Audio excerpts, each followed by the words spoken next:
فرانسه و این منطقه میفهمین به نام کیست؟ به نام احمد شاه مسعود، قهرمان ملی کشور.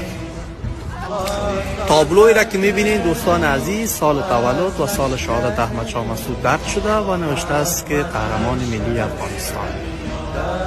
این منطقه از طرف شهردار شهر پاریس با حضور احمد مسعود افتتاح شد و امروز یکی از پرگردشترین مناطق توریستی شهر پاریس است.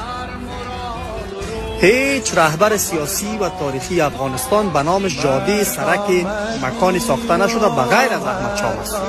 این افتخارش اولا به خود طرفدارای احمد شاه مسعود است، دوم به تمام فارسی زبانان دنیا و سومش هم به تمام کسانی که به آزادگی باور دارند. دوستان عزیز، دنیا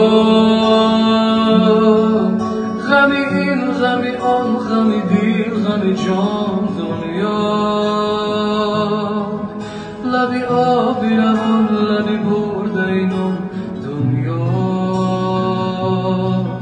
گذران گذران گذران گذران